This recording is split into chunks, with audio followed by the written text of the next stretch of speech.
Hello friends, വണ്ടി Toyota ഇന്നോവയാണ്. Innova 2005 model വണ്ടിയാണ്. വണ്ടി ഏകദേശം 2,44,000 കിലോമീറ്റർ ഓടിയിട്ടുണ്ട്. ഇതിൽ കംപ്ലൈൻ്റ് എന്ന് പറഞ്ഞു കഴിഞ്ഞാൽ ക്ലച്ച് പെഡൽ ഭയങ്കരമായിട്ട് ഹാർഡുണ്ട്. നല്ല ടൈറ്റ് പറഞ്ഞാൽ നല്ല ടൈറ്റ്. അതുകൂടാതെ ആ സൗണ്ട്, റിലീസിങ് ഫോർക്കിൻ്റെ സൗണ്ടും ഇതിനകത്ത് വരുന്നുണ്ട്. അതെന്താണെന്നുള്ളത് നോക്കണം. ക്ലച്ച് സെറ്റ് മാറണം. പിന്നെ അതുപോലെ തന്നെ ഫ്രണ്ട് സസ്പെൻഷനിൽ ബാക്കൊക്കെ കിടന്നിട്ട് ഇങ്ങനെ താറാക്കൊടി ആടുന്ന മാതിരി ആടിയിട്ടാണ് പോകുന്നത്. അപ്പോൾ അതിൽ ഫ്രണ്ടേജും ചെറിയൊരു സ്റ്റെബിലിറ്റി ഇല്ല. നമ്മൾ വണ്ടി ഓടിച്ച് പോകുമ്പോൾ നമുക്കൊരു കൺട്രോൾ ഇല്ലാത്ത മാതിരിയാണ് ഇരിക്കുന്നത്. അതുമാത്രമല്ല, മൊത്തം വൈബ്രേഷനും ഉണ്ട്. എന്ന് പറഞ്ഞിട്ട് എൻജിൻ ബെഡിൻ്റെ ഒരു വൈബ്രേഷനും ഇതിനകത്ത് ഫീൽ ചെയ്യുന്നുണ്ട്. ഇത് വണ്ടി എറണാകുളത്തു നിന്നാണ് വന്നിരിക്കുന്നത്. നമുക്കിതിൽ കംപ്ലീറ്റ് വർക്ക് ഇതിനകത്ത് നോക്കിയിട്ട് ചെയ്യണം. പക്ഷേ സസ്പെൻഷൻ പാർട്സ് എന്ന് പറഞ്ഞാൽ ഓടിക്കുമ്പോൾ നമുക്ക് സൗണ്ടോ കാര്യങ്ങളൊന്നും കേൾക്കില്ല. ഇന്നോവയെ സംബന്ധിച്ചിടത്തോളം കാലം ആ സൗണ്ട് നമുക്ക് ഒട്ടും തന്നെ കേൾക്കില്ല. ഇനിയിപ്പോൾ ഷോക്കോ കാര്യങ്ങളോ അപ്പറാമോ ലോവറാമോ എന്ത് പോയാലും ഷെയ്ക്കായാലും നമുക്ക് ഒരു തരി പോലും സൗണ്ട് ഉള്ളിലേക്ക് വരില്ല. അതാണ് ടൊയോട്ടയുടെ ഒരു പ്രത്യേകത. നമ്മൾ അഴിച്ച് നോക്കിയാൽ മാത്രം തന്നെ എന്താണെന്നുള്ള കാര്യം കറക്റ്റായിട്ട് നമുക്ക് അറിയുള്ളൂ, ഇല്ലാതെ നമുക്ക് അറിയില്ല. അപ്പോൾ ഇതിലെ ഫ്രണ്ട് സസ്പെൻഷൻ കംപ്ലീറ്റും ചെയ്യണം. Upper arm ball joint, lower arm ball joint, tie rod end, അങ്ങനെയുള്ള കാര്യങ്ങളെല്ലാം ചെയ്യണം ഇതിനകത്ത്. അതുകൂടാതെ ക്ലച്ച് ചെയ്യണം. വാൾക്കോർ പാക്കിംഗ് ലീക്കിംഗ് ഉണ്ട്. പിന്നെ അതുപോലെ സ്റ്റിയറിംഗ് കോളത്തിൻ്റെ ബൂട്ട് ഇതിനകത്ത് പൊട്ടിക്കിടക്കുന്നുണ്ട്. ആ പൊട്ടിക്കിടക്കുമ്പോൾ എന്താണ്, എൻജിൻ്റെ സൗണ്ട് ഫുള്ള് ഉള്ളിലേക്ക് ഇങ്ങനെ അടിച്ചുകൊണ്ടിരിക്കുക. നമ്മൾ വണ്ടി ഡ്രൈവ് എത്ര സ്പീഡ് കൂടുന്തോറും ആ എയറിൻ്റെ എന്താ പറയുക ഫ്ലോ കൂടുന്തോറും നമുക്ക് ഉള്ളിലേക്ക് ചൂട് കാറ്റും അതുപോലെ തന്നെ ആ ഒരു സൗണ്ട് നമുക്ക് ഉള്ളിലേക്ക് നല്ലോണം ഫീൽ ചെയ്യും. ആ ഫീൽ ചെയ്യുന്ന സമയത്ത് ഉള്ളിലിരിക്കുന്നവർക്ക് ഭയങ്കര ബുദ്ധിമുട്ടായിരിക്കും.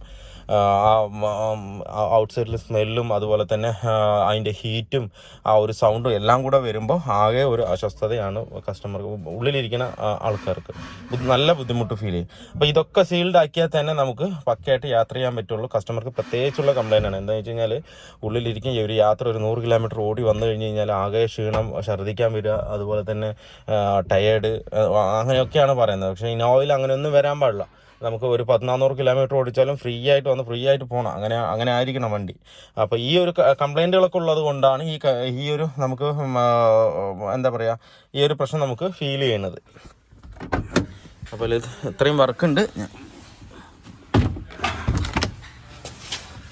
അതല്ലേ കോളം ബൂട്ട് കംപ്ലീറ്റും പൊട്ടി നിൽക്കുകയാണ്. കംപ്ലീറ്റും പൊട്ടി അപ്പുറ സൈഡ് കംപ്ലീറ്റ് ആയിട്ട് കാണുന്നുണ്ട്. അപ്പോൾ അത് നമുക്ക് ചെയ്യണം ഫുള്ളായിട്ട്. അതുപോലെ തന്നെ ഫ്രണ്ട് സസ്പെൻഷൻ ഇപ്പോൾ കംപ്ലീറ്റ് ആയിട്ട് ഇറക്കിയിട്ടുണ്ട്. അതുപോലെ ലിങ്ക് റോഡ് എല്ലാം കംപ്ലീറ്റ് ആയിട്ട് മാറ്റണം, എന്നാലേ കറക്റ്റ് ആവുള്ളൂ. പിന്നെ ഷോക്ക് മൗണ്ട്, പിന്നെ ഷോക്ക് നമുക്ക് അഴിച്ച് നോക്കിയിട്ട് ബാക്കിയുള്ളത് ചെയ്യാം. ലോറാമിൻ്റെ ബുഷൊക്കെ ഫുള്ളായിട്ട് കട്ടായിട്ടാണ് കിടക്കുന്നതിനകത്ത്. അതിന് വാൾ കവർ പാക്കിങ്ങും സൈഡ് കംപ്ലീറ്റ് ആയിട്ട് ലീക്ക് ഉണ്ട്. അത് നമുക്ക് പക്കയായിട്ട് കറക്റ്റ് ചെയ്യണം.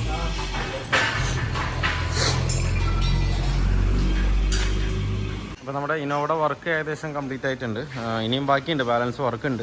ഇപ്പോൾ ഫ്രണ്ട് സസ്പെൻഷൻ കംപ്ലീറ്റ് ആയിട്ട് ഇപ്പോൾ നമ്മൾ സെറ്റ് ചെയ്തിട്ടുണ്ട്. ഇതിനകത്ത് ചെയ്തതെന്ന് പറഞ്ഞു കഴിഞ്ഞാൽ അതിൻ്റെ സ്റ്റിയറിംഗ് ബോൾ ജോയിൻറ്റ് മാറി, അതുപോലെ തന്നെ രണ്ട് എൻഡും മാറിയിട്ടുണ്ട്. അതുപോലെ സ്റ്റെബിലൈസർ ലിങ്ക് റോഡ് മാറ്റിയിട്ടുണ്ട്.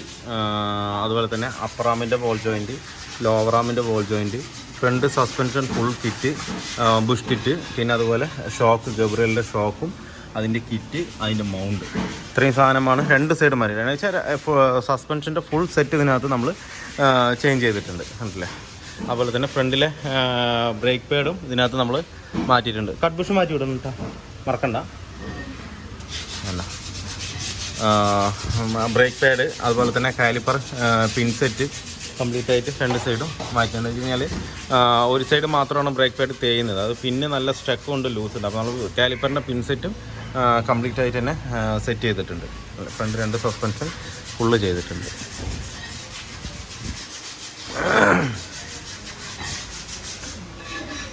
ഇനിയിപ്പോൾ നമുക്ക് ചെയ്യാനുള്ളത് എൻജിൻ ബെഡ് മാറ്റണം, അതുപോലെ തന്നെ ഗിയർ ബോക്സിൻ്റെ ബെഡ് മാറ്റണം, ക്ലച്ച് സെറ്റ് മാറ്റണം, റിയറിലെ ഷോക്ക് മാറ്റണം, സ്റ്റാർ ജോയിൻ്റെ സൗണ്ട് ഉണ്ട്, അതും കൂടെ നോക്കാനുണ്ട്. ഒരു സ്റ്റാർ ജോയിൻ്റ്, ഈ സ്റ്റാർ ജോയിൻ്റാണ് സൗണ്ട് ചെറുതായിട്ട് വരുന്നുള്ളൂ, നിങ്ങൾ നോക്കണം എന്താണെന്നുള്ളത്. പിന്നെ അതുപോലെ വീൽ സിലിണ്ടർ, ബ്രേക്കിൻ്റെ സിലിണ്ടർ രണ്ട് സെറ്റ്, ലെഫ്റ്റ് സൈഡിലും റൈറ്റ് സൈഡിലും വീൽ സിലിണ്ടറും ഇതിനകത്ത് നമുക്ക് മാറാനുണ്ട്. അല്ലേ ഫുള്ള് ഓയിൽ ലീക്കാണ് സിലിണ്ടർ. അപ്പോൾ സിലിണ്ടറും കൂടെ ഇതിനകത്ത് ചേഞ്ച് ചെയ്യാനുണ്ട്. പിന്നെ റിയറിലെ ഷോക്കും വീക്കാണ്. അപ്പോൾ ഷോക്ക് നമ്മൾ ഇതിനകത്ത് മാറുന്നുണ്ട്. ഇതിൻ്റെ ഇലക്ട്രോഡ് ബുഷും കംപ്ലീറ്റ് ആയിട്ട് പോയിരിക്കുകയാണ്. അതും നമ്മൾ പുതിയ തന്നെ സെറ്റ് ചെയ്യണം. ഇനിയിപ്പോൾ ഇത്രയും വർക്കാണ് ഇതിനകത്ത് ഇപ്പോൾ ബെൻഡിങ് ഉള്ളത്.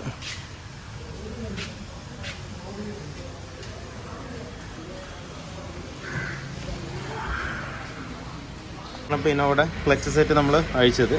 ഇതിൽ കിടക്കുന്നത് വാല്യൂയുടെ ക്ലച്ചാണ് കിടക്കുന്നത്. വാല്യൂയുടെ ക്ലച്ച് എപ്പോഴും ടൊയോട്ടയ്ക്ക് അങ്ങനെ കറക്റ്റായിട്ട് സ്യൂട്ട് ആവില്ല. പിന്നെ കംപ്ലീറ്റ് ആയിട്ട് കഴിഞ്ഞ് പോയിട്ടില്ല. പുതിയ ക്ലച്ച് സെറ്റ് നമ്മൾ ഇടുന്നത് ലൂക്കിൻ്റെ ക്ലച്ച് സെറ്റാണ് ഇതിനകത്ത് കയറ്റുന്നത്. അപ്പോൾ നമ്മുടെ ഇന്നോവയുടെ വർക്ക് ഫുള്ളി കംപ്ലീറ്റ് ആയിട്ടുണ്ട്. അപ്പോൾ ഇതിലിപ്പോൾ കംപ്ലൈൻറ്റ് ചെയ്തതെന്ന് പറഞ്ഞു കഴിഞ്ഞാൽ ഫ്രണ്ടിലെ സസ്പെൻഷൻ കംപ്ലീറ്റ് ബോൾ ജോയിൻ്റ് ആയിക്കോട്ടെ, ലിങ്ക് റോഡ്, ലോവർ ആമിൻ്റെ ബുഷ് കിറ്റ്, അങ്ങനെയുള്ള സകല സാധനവും മാറ്റിയിട്ടുണ്ട്. സസ്പെൻഷൻ്റെ ഷോക്ക് മൗണ്ട്, അങ്ങനെയുള്ള ലിങ്ക് റോഡിൻ്റെ ബുഷുകൾ, കാര്യങ്ങൾ എല്ലാ സസ്പെൻഷൻ വർക്ക് നമ്മൾ ഫുള്ളായിട്ട് ഇതിനകത്ത് ചെയ്തിട്ടുണ്ട്.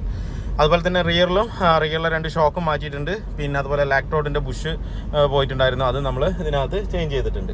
പിന്നുള്ള കംപ്ലയിൻറ്റ് പറഞ്ഞാൽ വാൾക്കർ പാക്കിങ്, പിന്നെ സ്റ്റിയറിങ്ങിൻ്റെ കോളത്തിൻ്റെ ബൂട്ട്, ക്ലച്ച് സെറ്റ്, ഒരു സ്റ്റാർ ജോയിൻറ്റ്, ബാക്കിൽ വരുന്ന ഒരു സ്റ്റാർ ജോയിൻറ്റും ഇതിനകത്ത് നമ്മൾ റീപ്ലേസ് ചെയ്തിട്ടുണ്ട്. ഇത്രയും വർക്കാണ് ഇതിനകത്ത് ഉണ്ടായിരുന്നത്.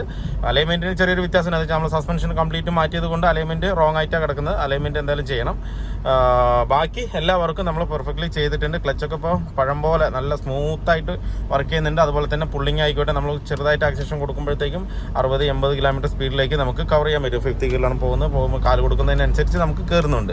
എനിക്ക് കൂടുതൽ സ്പീഡിൽ ഓടിക്കാൻ പറ്റില്ല. എന്താണെന്ന് വെച്ച് കഴിഞ്ഞാൽ അലൈൻമെൻറ്റ് ചെയ്യാത്തത് കൊണ്ട് വണ്ടി അങ്ങോട്ടും ഇങ്ങോട്ടും പാളിയിട്ടാണ് പോകുന്നത്. ഇനിയിപ്പോൾ വൈപ്പർ ബ്ലേഡ് ഒന്ന് മാറണം. വൈപ്പർ ബ്ലേഡ് വൈപ്പ് ചെയ്യുന്നത് കറക്റ്റല്ല. മഴക്കാലം ആയതുകൊണ്ട് നമുക്കത് രാത്രി കാലങ്ങളിലൊക്കെയാണ് ഒരുപാട് ബുദ്ധിമുട്ട് ഫീൽ ചെയ്യുക. അപ്പോൾ വൈപ്പർ ബ്ലേഡും കറക്റ്റായിട്ട് നമുക്ക് മെയിൻറ്റെയിൻ ചെയ്യണം. പിന്നെ ഈ മഴക്കാലം ആയതുകൊണ്ട് പ്രത്യേകിച്ച് ഞാനൊരു കാര്യം പറയാം, എല്ലാവരും വണ്ടി മഴയത്ത് ഓടിച്ചിട്ട് കൊണ്ട് നിർത്തുമ്പോൾ ഹാൻഡ് ബ്രേക്കിൽ നിർത്താതിരിക്കുക, ഗിയറിൽ നിർത്തി ഒരു കുറേ സമയം കഴിഞ്ഞിട്ട് 1 മണിക്കൂർ 2 മണിക്കൂറോ കഴിഞ്ഞിട്ട് ഹാൻഡ് ബ്രേക്ക് വേണമെന്നുള്ളവർ മാത്രം ഇട്ടാൽ മതി. അല്ലാത്ത പക്ഷം ഹാൻഡ് ബ്രേക്കിൽ തന്നെ ഇട്ട് നിർത്തി കഴിഞ്ഞാൽ റിയറിലെ ഡ്രം പിടിച്ച് കഴിഞ്ഞാൽ ഒട്ടിപ്പിടിച്ച് കഴിഞ്ഞാൽ പിന്നെ വണ്ടി കാലത്തെടുക്കുമ്പോൾ വണ്ടി മൂവ് ചെയ്യില്ല.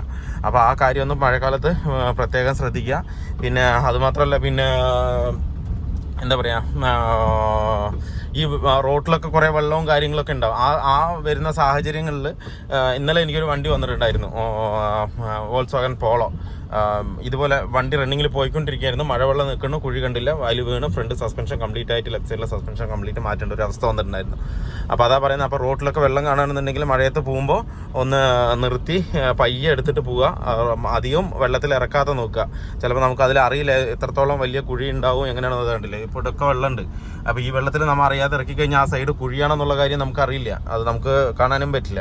അപ്പോൾ അതൊന്ന് പ്രത്യേകം ശ്രദ്ധിച്ചിട്ട് വണ്ടി ഓടിക്കുക. എന്ന് വെച്ച് കഴിഞ്ഞാൽ സസ്പെൻഷനൊക്കെ ബെൻഡായി പൊട്ടിക്കഴിഞ്ഞ് കഴിഞ്ഞാൽ നമുക്ക് കൊണ്ടുവരാൻ പറ്റുന്നതാണെങ്കിൽ നിന്ന് ചെയ്യാം. അവിടെ റോഡിൽ തന്നെ നിൽക്കുകയാണെന്നുണ്ടെങ്കിൽ പല ബുദ്ധിമുട്ടുകളും നമുക്ക് അനുഭവപ്പെടും. അതുകൊണ്ട് പ്രത്യേകിച്ച് വെള്ളത്തിലൊന്നും അധികം സ്പീഡിലൊന്നും കയറ്റാതിരിക്കും. മഴയത്ത് എപ്പോഴും സ്പീഡ് കുറവായിട്ട് പോകുമായിരുന്നു. 40 കിലോമീറ്റർ സ്പീഡിലൊക്കെ പോയാലേ കറക്റ്റ് ആവുള്ളൂ. അല്ലാത്ത അടിച്ച് പൊളിച്ച് പോയി കഴിഞ്ഞാൽ ബുദ്ധിമുട്ട് തന്നെയാണ്. നമ്മൾ വണ്ടി ബ്രേക്ക് ചെയ്യാനെന്നുണ്ടെങ്കിലും കാര്യങ്ങളത്തിലൊക്കെ സ്കിഡ് ആവാനും കാര്യങ്ങളൊക്കെ ബുദ്ധിമുട്ട് തന്നെയാണ്. എല്ലാ കാര്യത്തിലും ബുദ്ധിമുട്ട് തന്നെയാണ് സ്പീഡിൽ പോകുന്നത്. അപ്പോൾ ഈ കാര്യം ഒന്ന് പ്രത്യേകം ശ്രദ്ധിക്കുക.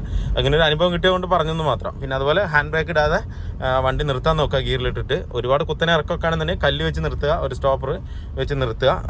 ഹാൻഡ് ബ്രേക്ക് ഇട്ട് നിർത്തി കഴിഞ്ഞാൽ ആ ചൂട്ടോടെ പോകുമ്പോൾ ഇത് ആസ്പെറ്റോസിൻ്റെ ഒരു പേപ്പറിൻ്റെ ക്വാളിറ്റിയിൽ വരുന്നൊരു സാധനമാണ് ഈ ബ്രേക്ക് ഷൂവും കാര്യങ്ങളൊക്കെ. അപ്പോൾ അത് നമ്മൾ ഹാൻഡ് ബ്രേക്ക് ഇടുമ്പോൾ അതുമേ ഒട്ടിപ്പിടിക്കും. വെള്ളത്തോടുകൂടി ഇടുമ്പോൾ ഒട്ടിപ്പിടിക്കും.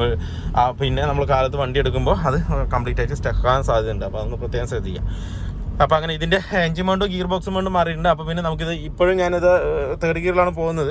ഏകദേശം 30 കിലോമീറ്റർ സ്പീഡിലാണ്. ആക്സിലേഷൻ കൊടുക്കുമ്പോൾ ഒരു വൈബ്രേഷനോ കാര്യങ്ങളോ ഒന്നുമില്ല. അത്രയും സ്മൂത്തായിട്ടാണ് വണ്ടി പോകുന്നത്.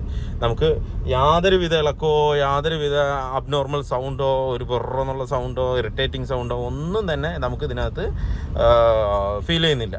കുഴപ്പമില്ല. ഇപ്പോഴും ഞാൻ 30ൻ്റെ താഴെ വന്നു 20 കിലോമീറ്റർ സ്പീഡിൽ 3rd ഗിയറിലാണ് പോകുന്നത്. ഇപ്പോഴും ആ ഒരു തരി പോലും സൗണ്ടില്ല. ഡോർ പാഡിൻ്റെ മാത്രം ചെറിയൊരു കിലി എന്നുള്ളൊരു സൗണ്ട് മാത്രം ഉണ്ട്. അത് നമുക്കൊന്ന് ക്ലിയർ ചെയ്യാനുണ്ട്. ബാക്കിയെല്ലാം വണ്ടിയിൽ പക്ക ഓക്കെ തന്നെയാണ്. അതുപോലെ തന്നെ ഇതിൻ്റെ നമ്മൾ ബ്രേക്കിൻ്റെ കാര്യം പക്കാ ചെയ്തിട്ടുണ്ട്. ബ്രേക്ക് റിയറിലെ 2 വീൽ സിലിണ്ടർ കംപ്ലൈൻറ്റ് ഉണ്ടായിരുന്നു. ആ വീൽ സിലിണ്ടർ മാറ്റിയിട്ടുണ്ട്. ഫ്രണ്ടിൽ ബ്രേക്കിൻ്റെ പാഡും ഇതിനകത്ത് മാറ്റിയിട്ടുണ്ട്. പാഡും കാലിപ്പറിൻ്റെ പിന്നൊക്കെ ഇതിനകത്ത് മാറ്റിയിട്ടുണ്ട്. അപ്പോൾ വീഡിയോ കംപ്ലീറ്റ് ആയിട്ടുണ്ട്. അപ്പോൾ വീഡിയോ എല്ലാവർക്കും ഇഷ്ടമുള്ള ലൈക്ക് ചെയ്യുക, ഷെയർ ചെയ്യുക, അതുപോലെ തന്നെ സബ്സ്ക്രൈബ് ചെയ്യാതെയാണ് വീഡിയോ കാണുന്നതെങ്കിലും സബ്സ്ക്രൈബ് ചെയ്ത് സപ്പോർട്ട് ചെയ്യുക. അപ്പോൾ മറ്റൊരു വീഡിയോയിലേക്ക് കാണുന്നവരെ എല്ലാവർക്കും ബൈ.